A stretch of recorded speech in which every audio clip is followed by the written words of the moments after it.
Hello, everyone. Today's class is on the 12th house, part 2. I just felt to give more time to speak to some other aspects of the 12th house that on some level are a little more astrologically, practically grounded in the astrology. So I'm going to start with the idea that in the 12th house, any planet in the 12th house, any sign can actually speak to where there's strong and sort of existential sense of smallness. And that smallness really just reflects the awareness of one's own self being pretty much meaningless and small and insignificant relative to everything that exists. And psychologically, this can really express as feeling like I have no control over life, feeling as if no efforts, nothing that I do will matter anyway. It's like throwing a cup of water in the ocean doesn't seem to make a difference. So in the 12th house, we can really struggle with this induced sense of helplessness. This itself can really lead to a strong sense of victimization. And just comparing that to the nature of the 6th house, where in the 6th house, it's about control. It's about what are the things that I can do to improve.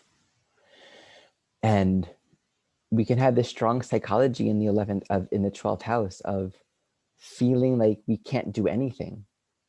And this is where I spoke a lot about the idea of understanding where surrender really comes in. Because the teaching in the 12th house at the core is that you are everything and everything is right now. And the meaning and the purpose of your life isn't defined by you or your own limited thinking. And so there's a kind of this interesting situation where either life has no meaning at all, or it's helpless, and there could be a psychology of futility in the 12th house, or life has absolute and total meaning. The interplay between these two is very black and white, actually. If we feel that we have no control, everything's happening to us, and our own efforts have no meaning, then we're going to feel very small and a sense of futility in our own lives.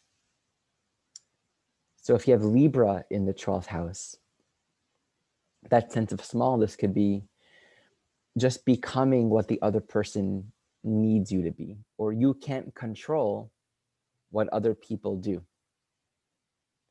If you have Cancer in the 12th house, there can be that sense of, I don't really know where home is or where I belong. There can be almost this deep orphan psychology, a deep sense of lostness, or maybe mother isn't there. Whatever's in the 12th house, relative to that sense of smallness, of having no control, there's that experience of that which is there not being available. Either it's available in this abstract, impersonal, indirect way, or it's not available in any way at all. Like it's literally not there. So Cancer in the 12th, mother isn't there, or mother's checked out, right? Or just not available. Capricorn in the 12th, father is not there, or father's an alcoholic, not there. The Capricorn energy, structure, guidance, rules, just not being there. There's nothing that we can say is guiding me in life, right? So Libra in the 12th house can also be this, the partnership, the ideal partnership of love and connection and listening and being in harmony. That's not there either. And the ways in which we reconcile with that sense of smallness can either be that victimization piece, in which case we have all those dynamics of, I don't want to be victimized, so I'm going to pretend to be really strong and boundaried and actually create a lot of definition, because in a sense, I'm afraid of what's going to happen if I don't protect myself. The ocean's too great, so I'm going to make sure I learn how to construct really giant ships so that I can, for a while, maintain the illusion of being protected and safe from the wild oceans that I have no control over. But this can also come into the expression of being absolutely delusional in creating a reality of meaning relative to whatever's there. Libra in the 12th.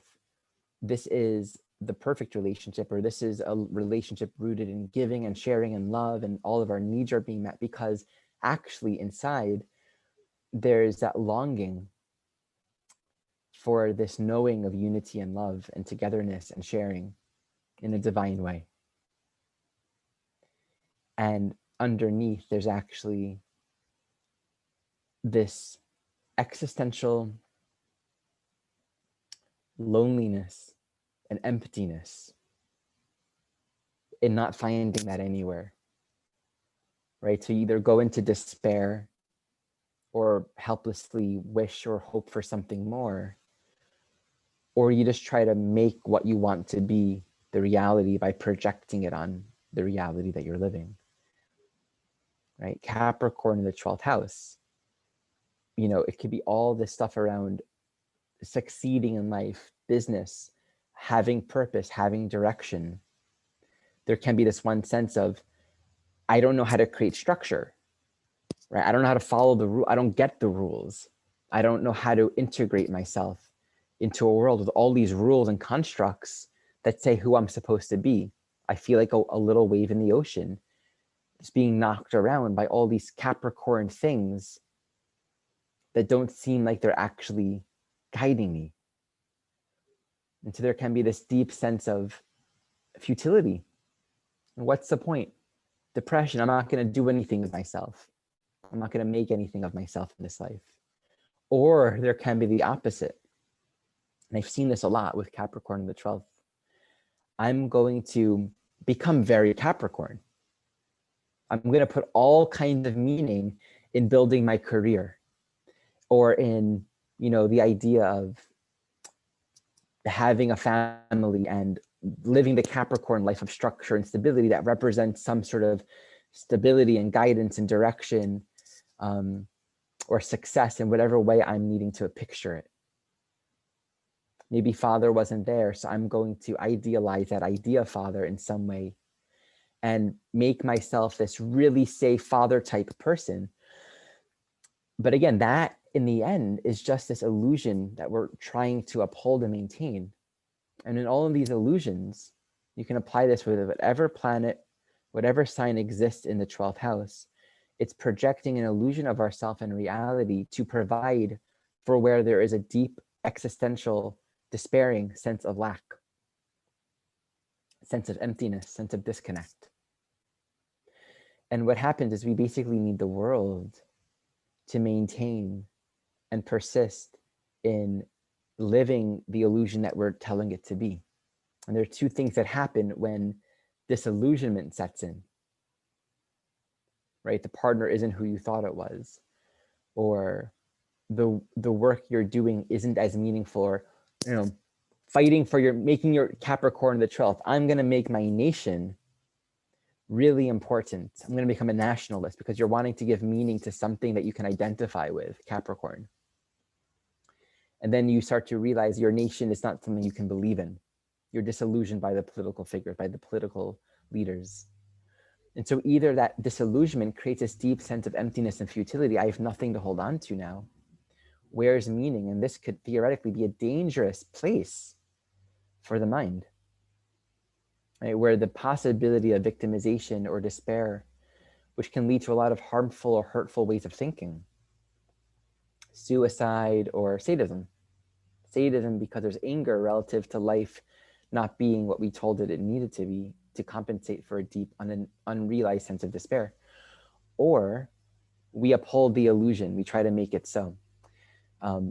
This is such a common situation, and we can think of any planet in the 12th house. You can kind of create a formula. This is where there's the possibility of, Mars maintaining your illusion of power and direction and purpose.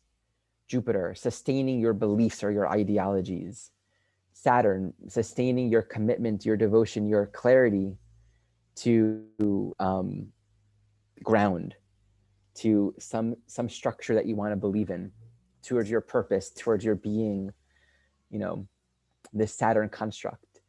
And as I got just distracted from a text message, so I just completely got sidetracked. So let me just take a moment and regroup.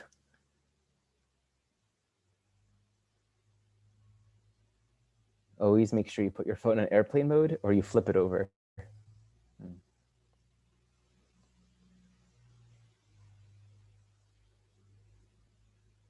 Mercury, your logically cohesive idea of what everything is and how it all fits together. And then there's a piece that comes in that thaws your logic a little bit, that breaks the loop of total intellectual continuity.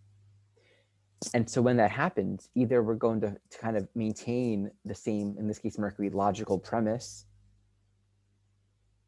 or we're going to just give up on it entirely. And this is where we come back to understanding what surrender is really about. Because surrender basically comes back to this understanding, I'm not creating meaning. I'm not creating life. I'm not creating what is true. I couldn't, with my active imagination, make it up, put it somewhere, give it to something, ascribe it to something in my life. That will last temporarily for as long as the quote unquote drug lasts, as long as the illusion runs its course.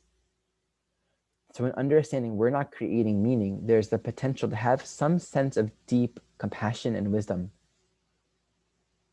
We didn't create ourselves. We didn't create creation. The ego didn't make this stuff up. The ego didn't create God. The ego didn't create love.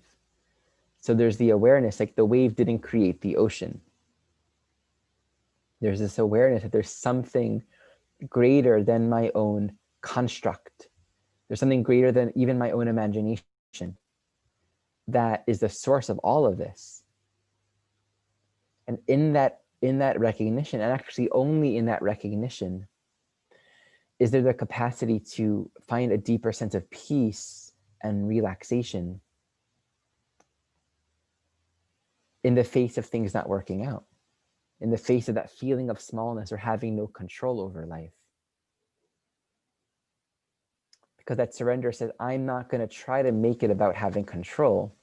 I'm not going to try to make it about things having meaning and showing up in the way that I want them to compensate for my sense of despair. I'm going to actively seek a relationship to the source of meaning. And that's where the idea of meditation or any practice that actually takes us into non-local, essential, eternal awareness of what is true.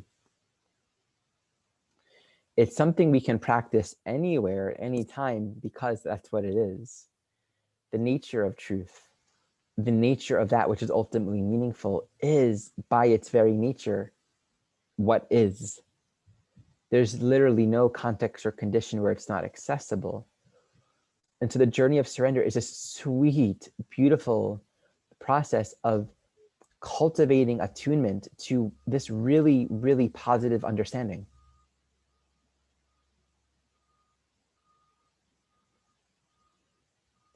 And when we surrender, we're basically giving complete faith and acknowledgement to the notion of this moment, the true nature of it isn't what I'm creating it to be. And I think I shared this in the last 12th house talk, but it's such a beautiful practice. We have the direct experience of what we are seeing, what we are thinking, what we are believing.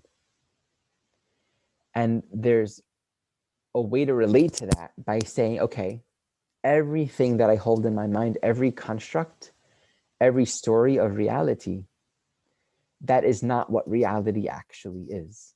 And these stories might be functional and useful for a time, but that genuine interest in learning what is, not even learning, in letting what is lead and guide. And when we surrender, we actually allow all the things that we've either felt weren't there for us or aren't there, don't exist, or that we've tried to make it more than what they are. We allow everything to be used by the ocean. We let everything to become used by love.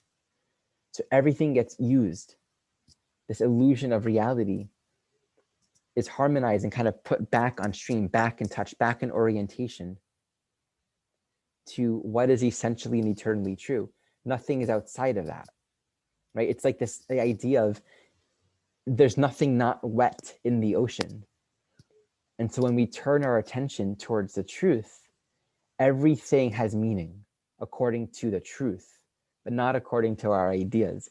And this is a part of the challenge with the Pisces square to the 12th house square to the 3rd and the 9th house. The challenge with true surrender are all of our ideas of it. I mean, culturally, 9th house. And I'll share my screen because I want to look at just some aspects between the 12th house and the other sign. So archetypally, square between 9th and 3rd and the 12th. We all come from a different culture with a different cosmology, a different way of thinking. And so we're all going to think about God, Tao, love, truth, wholeness in our own way. They're all Sagittarian from that perspective, just different unique ways, vantage points of being in relationship to what is essentially true, but actually can't be named or defined. The problem is it's a square. So there's a crisis in consciousness here. There needs to be some sort of softening, some sort of relaxing of our convictions and our ideas so that we make sure that our belief system, our religion, our particular cosmology doesn't get in the way of the truth. We have to be really mindful of that. And because of that need for intellectual security, to feel like we have a map in front of us. And so we don't feel lost. The need to not feel lost is found in the mutable axis in general. Lost existentially is Pisces, like a little nothing in the speck of billions of stars, lots of sand, just one grain of sand, that lostness. Lostness is also Jupiter, Sagittarius, 9th house. I don't know where I'm going. I'm just kind of following and I'm in the middle of the desert and I actually don't know where I'm going. I don't know how to follow. I don't know how to connect with my intuition. So I might make it up. And you take those two archetypes and you connect it with all the mutable archetypes. That 3rd house Gemini is, well, I don't want to be lost. I want to know where I am. I want to be able to drive down the road, look at a map and say, okay, I make a right turn, I'm going to be here.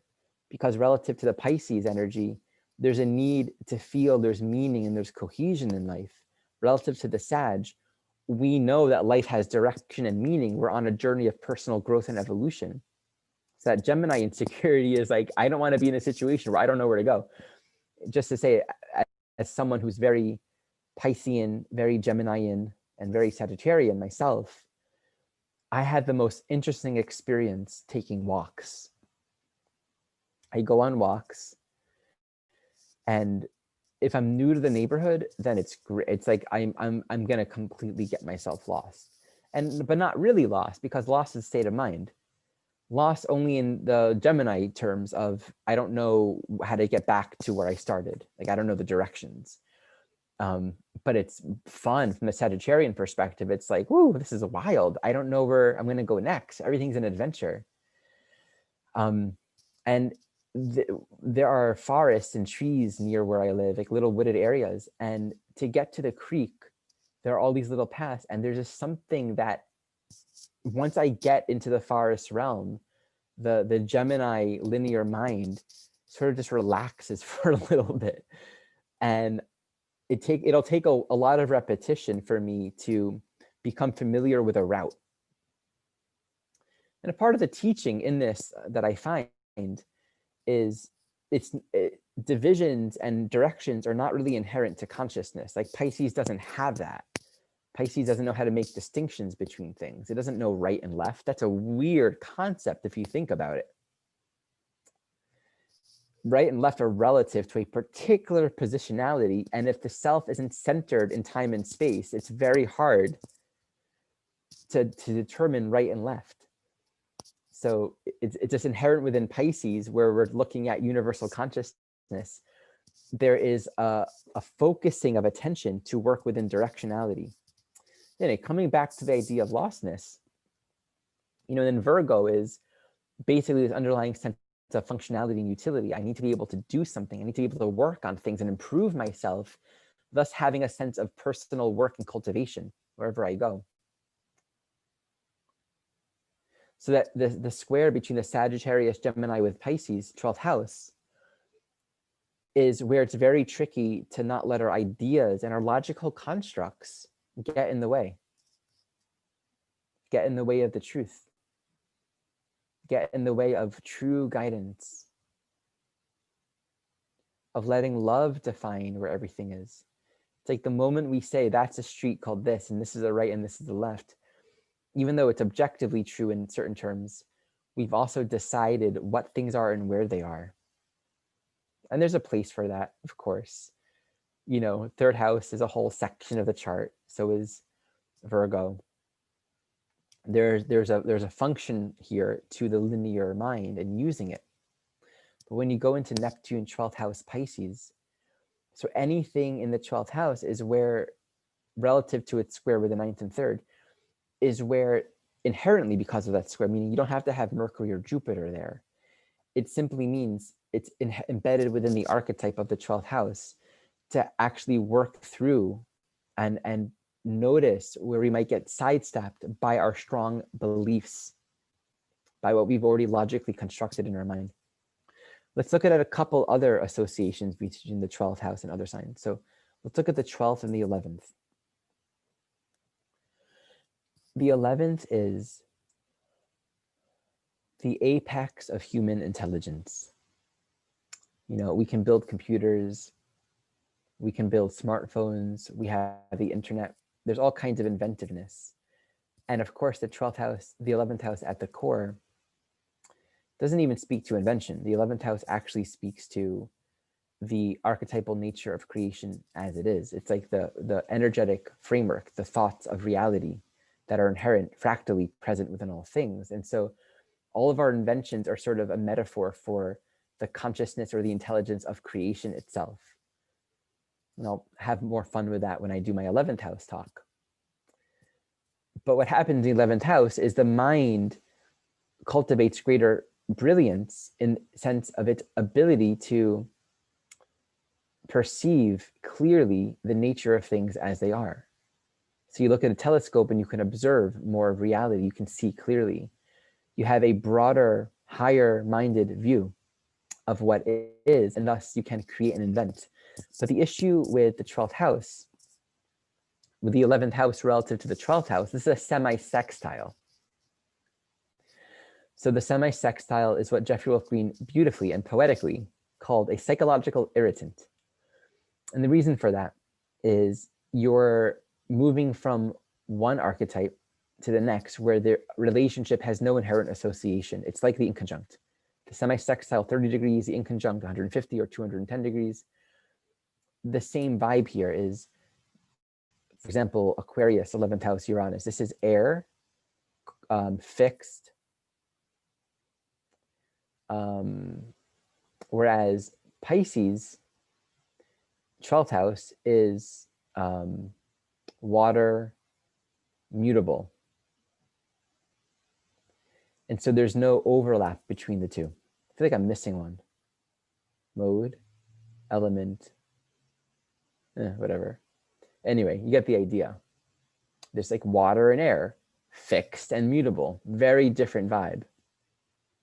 And from the point of view of a cycle, once you get to the 30-degree mark, you're no longer in that totally instinctive, subjective place. That 30-degree mark is a turning point where there's a need to make an adjustment to a new way of being, yet unfamiliar to how you've been thinking.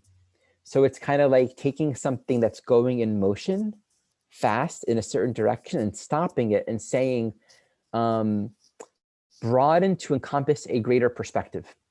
And that can be very irritating and difficult. So the 11th house, 12th house connection is what I often think of as a Tower of Babel. You have, you know, these people building this big tower to reach God. Kind of reminds me of all that Atlantis stuff, you know, like we're really smart, we can build the great technology and do all kinds of things, but there's an arrogance in it. An arrogance in the potential and capacity of the human mind. And so Tower of Babel, they lost the ability to communicate with each other, and then everything fell apart. This is like the old biblical story as I recall it. And so they weren't able to build the tower because they lost their ability to work together because of language. What this represents is 12th house. everything was disorganized again. Like 12th house is basically a big wave that washes it all away. So the semi-sextile between the 11th house and the 12th house basically says your brain, your intellect, and the height of your brilliance, your scientific knowledge, nothing in comparison to the love that is the source of all of reality. And so the adjustment here is understanding that the purpose of technology, the purpose of innovation, the purpose of all growth is at the core surrendering the mind to merge with the pure thoughts of creation itself. The pure thoughts, like everything itself reflecting back the thoughts of Creator, the vibrational essence that is projected as all that is. And the source of all that is love. The source of that is this incomprehensible love that is at the source of each one of us.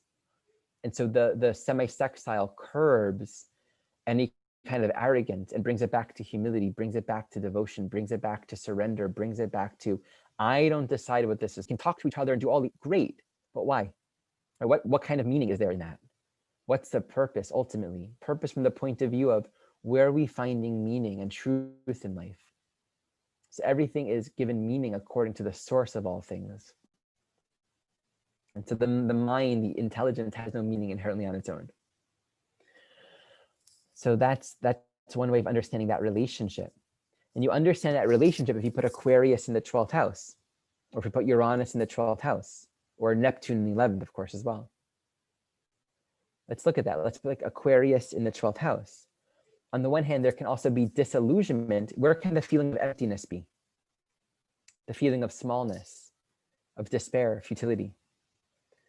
We have the state of the world, how we're living in such unevolved, unintelligent ways, hurting each other, divisions amongst people according to arbitrary ideas of, status or class or caste.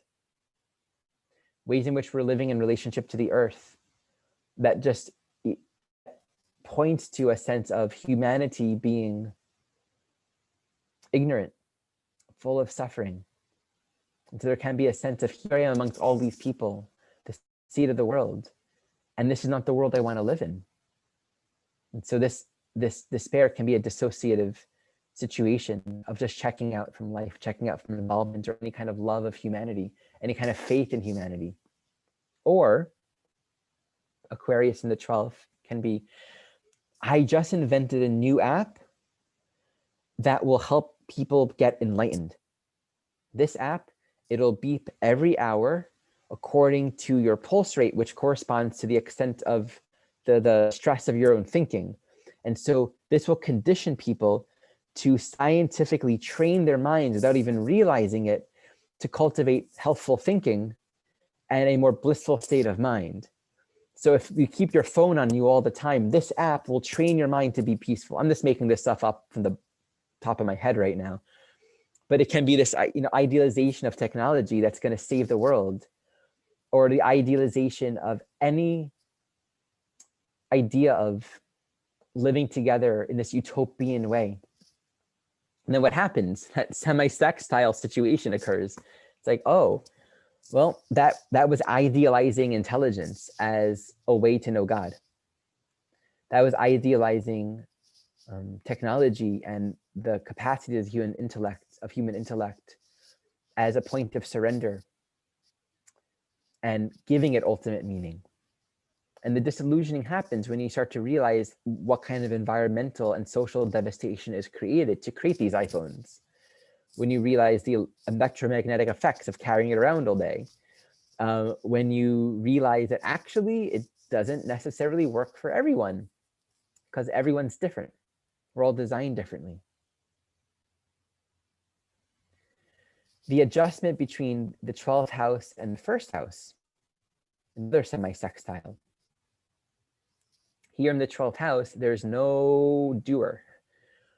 There's just surrender, bliss, openness, oneness, that life is whole unto itself. Then first house is the instinctive will. We're now emerging to do and to act and to initiate desires according to our own personal soul directive. And that's confusing, right? Like, okay, if everything's okay the way it is and everything is provided and all meaning is given according to the source of all meaning, then individuated consciousness, how does it figure out what to do and who to be? There can be this deep sense of what I do or what I act has no meaning. So the situation of the semi-sextile, it's kind of like showing up in life, and there's a lot of powerful forces outside of you that are more strong, more willed. And well, let me try to be strong and defensive, and then you get beat up. Let me try to force myself, and the waves are too strong and it overpowers you anyway. So there can be that sense of not knowing how to act, not knowing how to actualize that masculine drive to act, to assert. And that sense of despair. So just letting life walk over you because there's no relationship to your own personal will. So Mars in the 12th house could be that. Aries in the 12th house can look like that. And then the other extreme, relative to that sense of despair and feeling of profound vulnerability and being small, it's creating this illusion of strongness. I'm going to train and get really muscular, really strong, and so I can give a lot of meaning and purpose to this idea of Aries. So I'm strong. You know, anything in the 12th house can become an icon relative to the sandcastle that has been built around that. So the sandcastle here can be this, you know, illusion of being really strong, or an action hero, you know, fantasy games, or you're connecting with this sense of invincibility. And there, you know, there are ways of doing all of this stuff that are just a part of the journey. That you can envision a whole, you know, fantasy game where you're actually really strong and powerful, and no one can kill you, and you have 1,000 lives. You know, if you get killed, you have 5 bars, and those bars never go away. And there's just the ability here to use the imagination, which is in a sense, on a very relative scale, according to just where we are each at in our own journey, what we need to do to find a point of surrender, to find a point of peace. There can be a lot of healing in giving our imagination that space to thrive in a world of invincibility.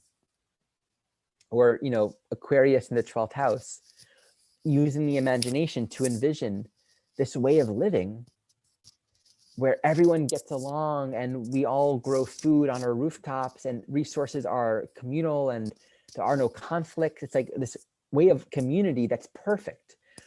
And yeah, maybe it's going to be a little bit delusional, or it's not going to actually weigh up to the reality of things, but there can be so much healing, especially if the soul is coming from a place of the despair, the emptiness and the smallness. So this is where in the 12th house, we come back to this idea time and time again.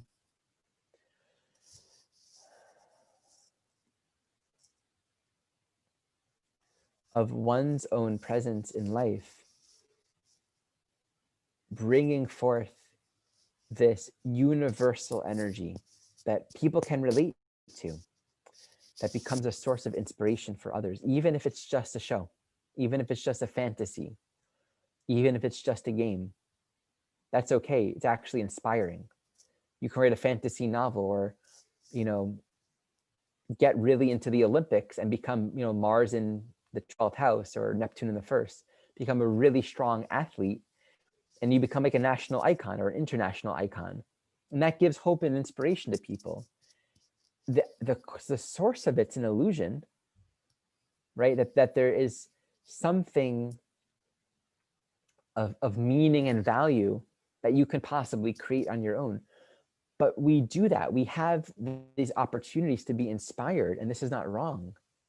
But it'll go away at some point, right? That Olympic icon that's really strong inspires many, many people on their journey. And this is the adjustment of Pisces to the first house, 12th house to the first house. In the end, your strength is nothing. Your strength comes from the source of all things. It's not in your muscles. It's not in the body. It's not in your resilience or your ability to defend. It's your ability to act with love, to be an active agent, first house agent, active of love. And thus bringing forth something that can be inspiring to people. It's everything that's happening in the 12th house can be inspiring. Inspires people to work out, inspires people to think of new ways of living, to be kind to one another, to meditate, to have hope in life. And that's beautiful. And that's where all the music comes from. Venus in the 12th house, right? This yearning for this purity of art and grace and beauty and harmony. And what does that do? You create song, you create art. And this can touch people in the deepest way and point people back home. And again, like the tricky thing is when any of these expressions become a way of staying in hiding and protection from the next more deeper level of surrender, the ongoing invitation to go deeper into the source of all things, that which holds the greatest meaning. Again, as a very Neptunian person myself, for me, song is so essential. And I almost have this prayer sometimes of like, you know, my Venus is sextile to Neptune, and I have a Pisces descendant. I almost feel that I want to get lost in song. I want to get lost in song because that's like a symbol of merging with bhakti, merging with devotion, merging with this like deep calling to surrender and to know my union with love. And so people can become icons in the 12th house, famous and well known, or do something that inspires and that's great and that's beautiful. And I want to make sure I'm not speaking against these things or judging it. It's just important to acknowledge that everything comes and goes in this world, and that's the trine to the 8th house. All the forms come and go, and the 12th house is constantly pointing us beyond the form, beyond the context, beyond the condition. That which is ultimately meaningful doesn't require condition to know it. So we're constantly being directed to what is just beyond. The 6th house opposition to the 12th house is where we cultivate technique. That's the whole dynamic of discernment and discrimination I was speaking about in part 1. There's no discrimination in the 12th house. And from one level of understanding, there shouldn't be, because it's about unity. It's about the sameness of all things, the sameness of each moment. Then the discrimination through polarity is learning how to discriminate each moment and orient towards truth and not project meaning on the relative things.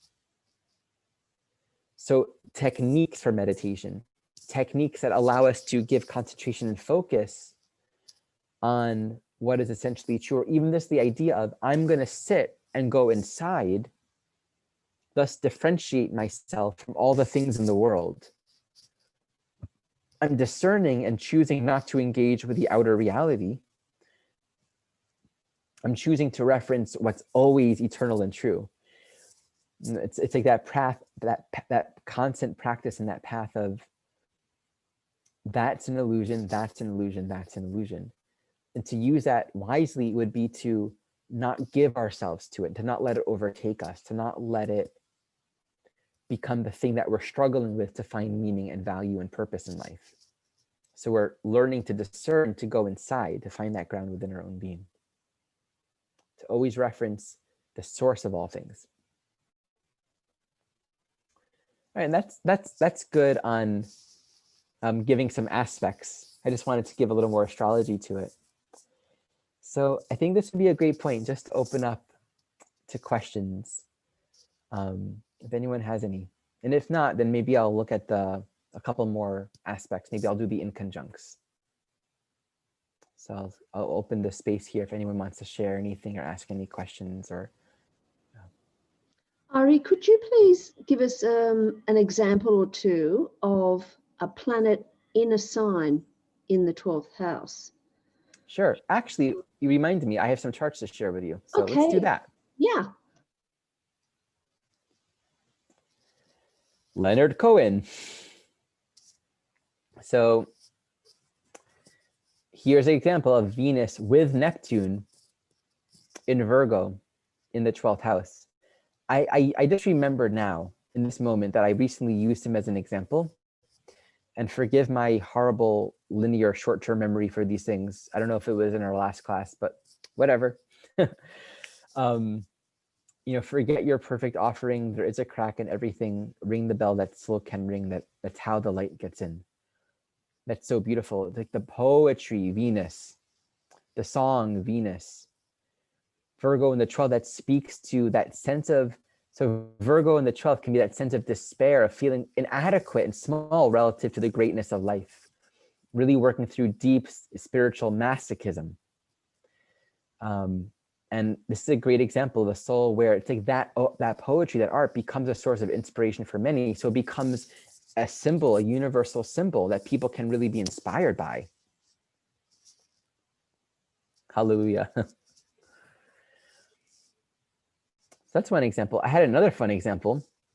Mr. George Lucas. It's always funny, by the way, when I'm preparing charts and thinking of, it's like where the mind goes to think of the charts that I think of. Like, I wonder what his chart looks like. It's always random and always fascinating. So he has Mercury in Taurus conjunct Venus, its ruler, Mercury retrograde in the 12th house. And actually, I want to point out something here, because it looks to me like this Mercury is at the very end of its retrograde. It just, 1 second. Maybe that's unnecessary linear stuff. Anyway, looks like it's at the end of its retrograde, but I'm not going to get too heady.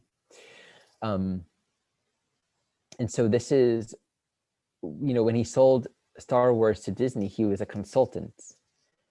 And he basically said, you have to talk to me about everything, because if you're, something like if you're going to be creating a ship, I'll have to make sure that there are no wheels on this ship and it runs on electromagnetism or whatever. I'm making that up. He knows all the details of the fantasy world that he created, the planets, what happens on the planets, how the ships run, what they're fueled by, how it all works. Every detail of the Star Wars universe is created in his mind. It's a whole ground of being that exists. It's a whole world. And now there are a couple of things that I want to speak to you, I think is profoundly fascinating. Mercury, Venus, and Taurus in the 12th house. So this is where there is, I'm owning it, I'm creating it, this is my art. It's very much my personal creative expression, my imagination. I'm doing the Mercury, the Taurus quality is very evident here. I'm crafting it myself. I'm doing this myself. He also has Saturn in the 2nd house in Gemini, ruled by that Mercury. And that Saturn rules the north node, the south node on the 10th house MC. So obviously the career ambition, I'm going to create something, put that out there in the world. Saturn in Gemini in the 2nd is intellectual tenacity, intellectual strength and self-confidence, right? His own little intellectual world of thoughts, of thinking, of books, of ideas, of writing. He's intellectually self-reliant. And then Taurus, you could just imagine, right? Being alone in his own little room or cave, whatever that means, and creating all of this in his imagination. And that Taurus 2nd house quality is so rich for the soul. Now, what happened? He sold it to Disney. If any of you are Star Wars fans, or if any of you are empathic towards movies and take things on very personally, like myself, you might have some grief about what Disney did to, I'm half joking, of what Disney did to the franchise. It basically took the storyline and the rich specific knowledge, like a whole world he created in his mind, and said, yeah, I'm gonna just do it differently. I'm gonna change things. Things didn't make logical sense anymore. That Mercury in Taurus in the 12th ruling that Saturn in the 2nd is precise. I have this whole fantasy world, but I know where everything goes. I have it all figured out. It's all mapped. And then Disney kind of just got really loose with that. And so what happens is that the disillusionment, that Taurus, this is mine. And I don't know what this was like for George, so I won't speak for him. But I know that there was some, in my understanding, discontent or not feeling great about what Disney did to the franchise and how they just kind of redid the whole story and made up their own line and didn't really take his suggestions and didn't really work with the original canon so well. And so that's an example of something that's collective, right? This art, this creation is universal. It's something that everyone, it's an icon that everyone can relate to. It's in the field forever. But then it also can go at some point. It's just like it can be broken, like a house of cards can just kind of collapse in a moment's notice.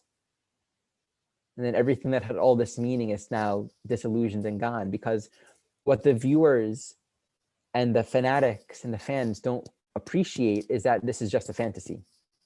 The reason why it's inspiring is because it's pointing to that which is universal. Anything in the 12th house is universal. So even if it's a book, a fantasy, an athletic icon, a political figure, there's a quality of their being that points to the transcendent. Right? There's some sort of skill or talent or city or gift or understanding or presence that points to the transcendent. And so that inspires an inner knowing within all of us. Like I cry when I watch Star Wars because there are so many themes in it that are inherent and transcendent. They're universal to all of us, our journey within consciousness. And so that's one interesting correlation. The other is that Juno squaring the nodes. I would want to just kind of spend more time researching and kind of learning about his life to understand that. But, you know, Juno in Aries in the 12th house, of course, is that sovereignty to create and to imagine and to, it's like the commitment to his own imaginative solo world.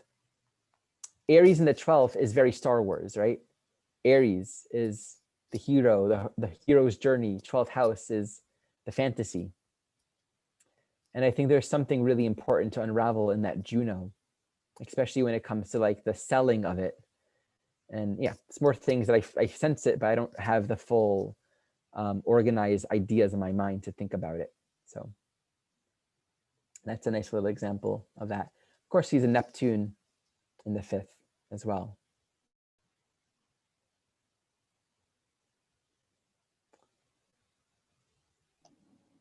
Ari? Yeah. Okay, what about Libra on the 12th? It is said, Venus is said to be exalted in Pisces. Well, it's the lower octave of Neptune, etc. How do you think that would operate in the 12th house? Just in general. Well, in terms of, let's speak about in terms of inspiration, right? So Libra in the 12th house can be inspired and be inspiring in terms of universalizing the relationship function, seeing that it's not about trying to make one relationship or one person the source of ultimate meaning. It's about forgiveness and rooting in a state of unconditional love and acceptance of everyone, no matter what. So it's learning how to embody the truth of unconditional love and forgiveness and to share that indiscriminately with everyone. So Libra in the 12th house, for example, can be someone whose presence in the world is reflecting that quality of unconditional. So this could be a counselor or someone that's doing work where everyone of all walks of life, indiscriminate of who they are, where they come from, are heard and listened to, where everyone gets a chance to be accepted as they are, no matter what. And anything in the 12th house is where we don't practice choosing. We're not deciding who comes and who doesn't come. As we purify our minds, everything becomes more and more universal. So the teaching is harmony and balance is an inherent quality to life. And it's something that is inherent to all one of us. And we all deserve to share that and experience that with one another. We can have Jupiter in Libra in the 12th house. And this can be a soul that is, you know, doing work in the world for everyone to share their truth, or is a public speaker that is sharing and teaching in ways that gives a lot of insight that is validating and healing for our understanding of intimacy and relationship and acceptance of one another. Yeah, if there's any specific direction I can deepen. Thank you. Yeah, I do have Jupiter in Libra in I the know. 12th. Did you? Yeah. But let me ask this. My boyfriend has Jupiter in Aries Yeah. in my 6th. And so we have this Jupiter opposition in Aries Libra. Mm. Any thoughts on that? Sure. Okay. So without context, what's the challenge with Jupiter in Libra in the 12th house in general, not necessarily you? In general, it can be open to everyone. Sure, like Jupiter, generous, expansive, but also either opportunistic or not honoring or connecting to one's inherent truth and just sort of deflecting onto others. So it's like, sure, whatever you want or whatever your truth is, or I'm going to support you unconditionally no matter what.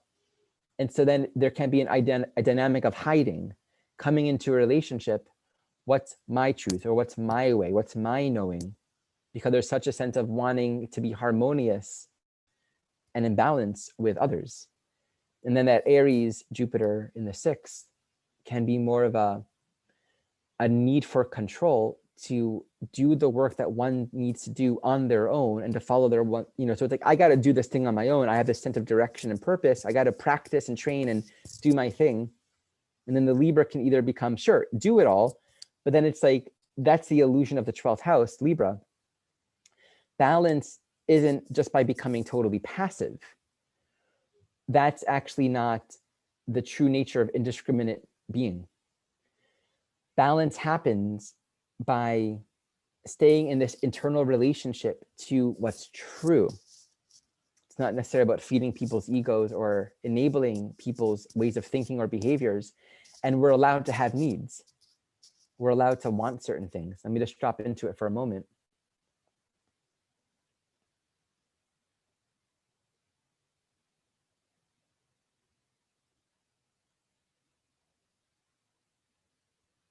So there can be that sense of smallness.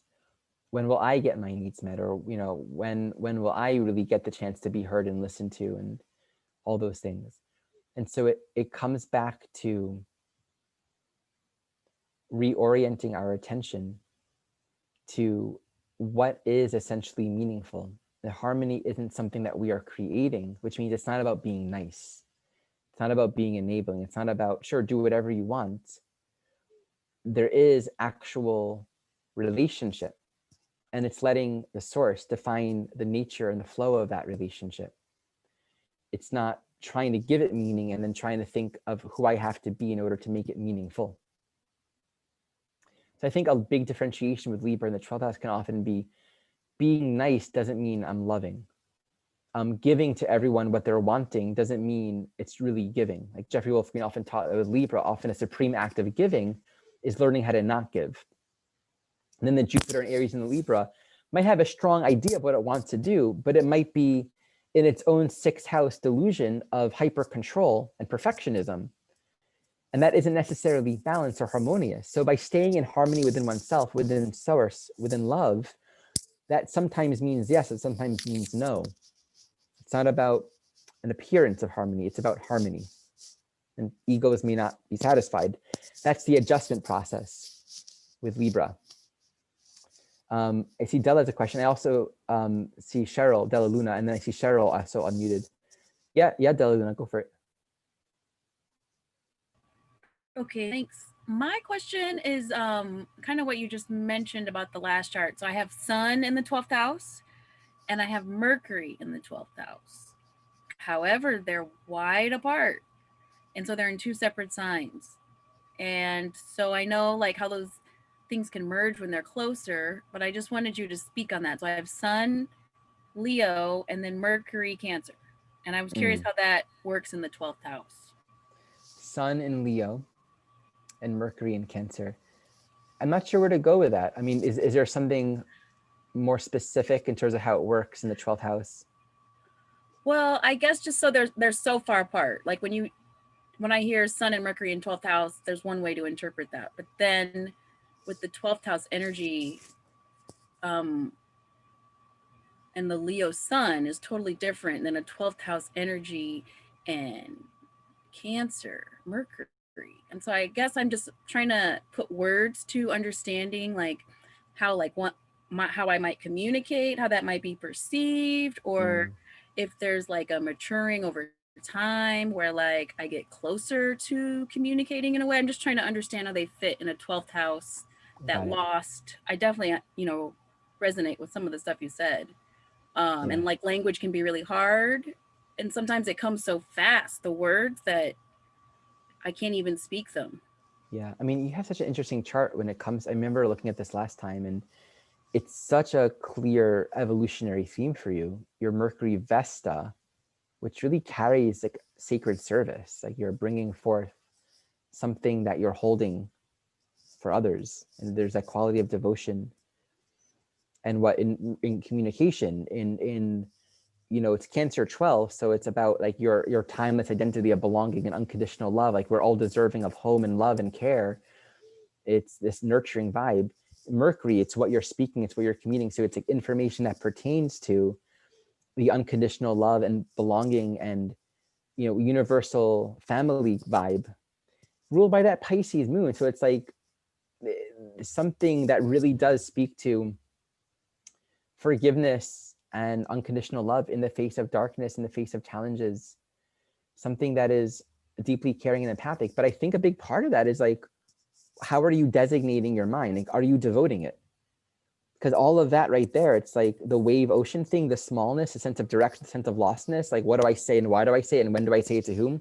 Am I looking for more information? Am I trying to figure things out? It's like, well, I think such a big part of this is you giving your mind in service. And then it squares that Pluto, Mars, like, holy moly. It's a mind that wants to be used and directed and channeled so that your own psychic energy and attunement is actually being directed in a way that affects transformation and healing. And there's, that's what I feel about it. So it's like that the 12th house is, where's ultimate meaning in my mind? Where's ultimate meaning and knowledge? Where's ultimate meaning and understanding who I am? And we can't find it somewhere. You can't like, this is who I am, or this is where I belong, or this is the thing that I know. It's found in how we are in relationship to the meaning that we aren't creating. So that point of surrender is, use my mind to be an instrument. Let me say what is helpful and nurturing and caring. And I think the more you walk on that path and know how you are being used, that's where this 12th house energy can become bigger, right? It's like something, words are being spoken, a message is being communicated that can actually reach a lot of people because its very nature is universal.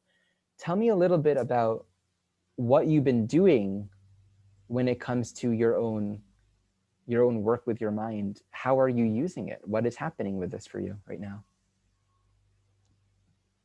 Well, with my mind, I would say it's just been a lot of art, like creation, painting, and a lot of learning. Like I've learned so many skills during this pandemic through structured classes. So I learned Photoshop in terms of drawing and painting. And so it's like I can see things that I couldn't draw before. It's like I can just draw them with ease now. And it's like the way the structure of life, and I definitely draw nature mostly, but the way that nature fits together, it's like now I can just look at it and draw it or paint it. Oh, I love that. There's probably a lot of correlation between that and your Mercury as well, right? So it's like Mercury is how we intellectually organize things, but it's not always with words. In fact, in the 12th house, it doesn't always have to be with words.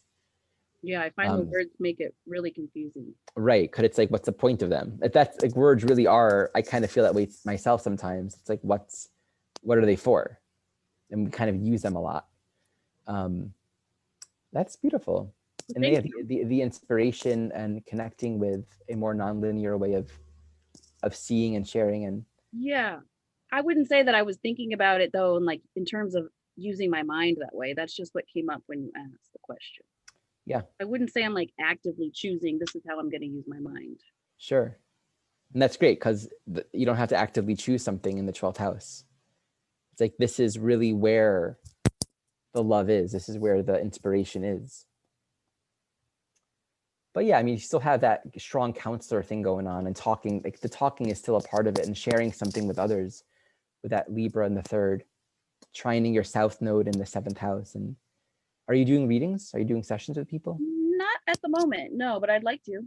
Yeah, I feel like my personal feeling, this is my own perception or projection, I feel like when you're in the field of communicating with another, I think that's where that Mercury, that love, that compassion, linked with also very clear, penetrating, sort of no bullshit 3rd house Pluto kind of insight, can really come through. And it's like, it's in the field of service, it's in the field of love, it's in the field of unity, of being with one another, feeding one another, that we are fed, where a lot of the clarity comes in. Like, I don't know what I say before I do a session, because I have that Mercury Neptune conjunction myself. I don't know at all what I'm going to say. I'll pray with a chart, but it's like when I'm there in that field of love and really just connected to that person, caring about them, seeing that their journey is one with mine, the words that are meant to come through, they'll come through. Thank you for that. It's very useful. Ari? Yeah. With Cancer ruling her 12th house cusp, being ruled by the moon in Pisces in the 8th, would she be struggling with her ego or self-image, and, you know, a very strong need to transform that? Any ideas? Struggling with her ego or self-image? Well, I mean, the 8th house can be very, like, you know, like troublesome, really. I mean, you know, you're going deep, and it's can be quite dark. And I mean, I without probing, because I feel like this would require more just conversation and connection, but without probing, I would feel more inclined to start off with not knowing oneself. It's like more of that, like, who am I?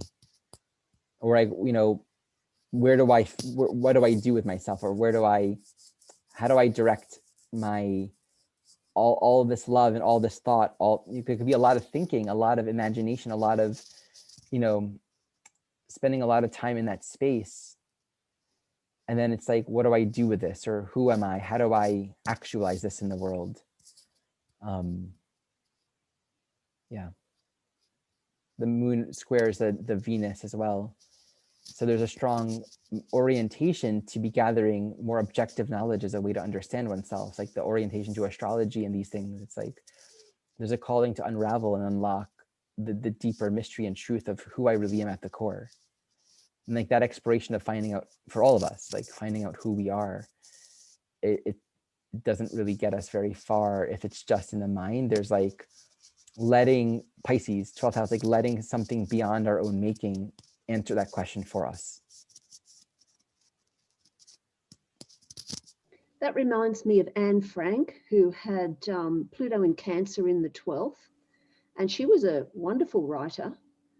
Oh yeah, she did, right? There we go.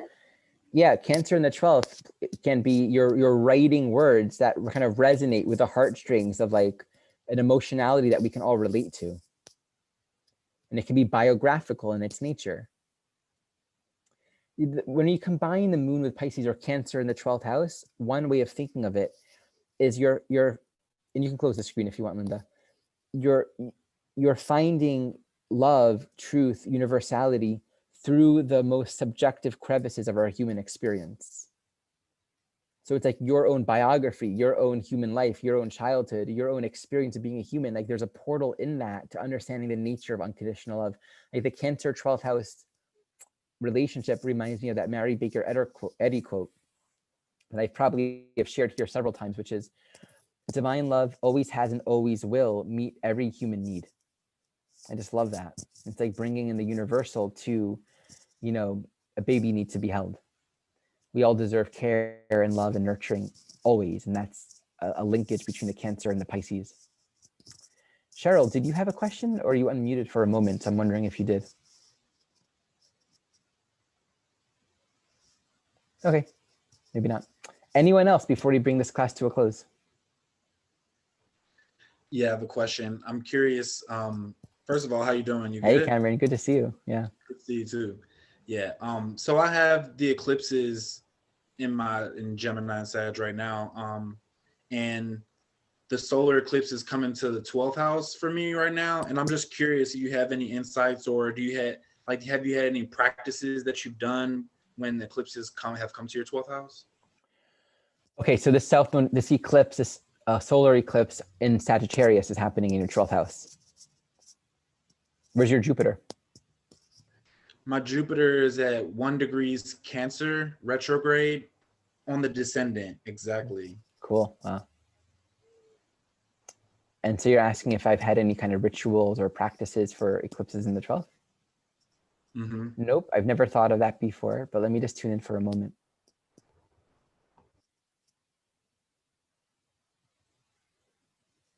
Just being creative about it. I mean, 12th house Sagittarius eclipse. What a great time to get lost. Like, what a great time to bring ourselves into a state where we let go of all of our answers, all of our knowledge, all of our convictions. And, you know, a great ceremony for 12th house Sag would be working with the nature spirits, right?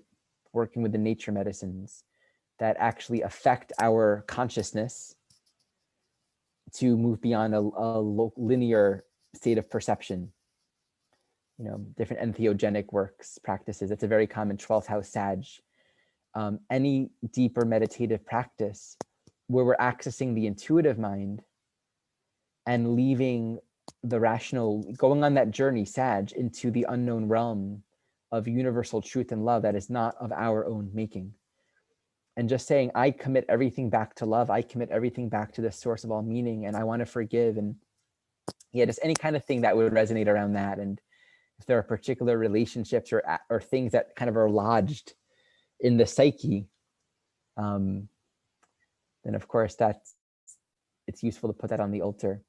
That's what I would do if I was lucky enough to have Sag in my 12th house. Cool, appreciate that. That feels good and in alignment with what I was probably going to do anyway. So appreciate the reflection. Sure, yeah. Anyone else before we close? Okay, my friends, thank you for joining me today. Always great to be here, and much love. Bye. Thank you, Ari. Thank you from all of us. Please thank Thank you, Ari Linda. Moshe Wolfe, everyone. Thank you, Ari. I'm sorry. Great as always. Appreciate it. Yeah.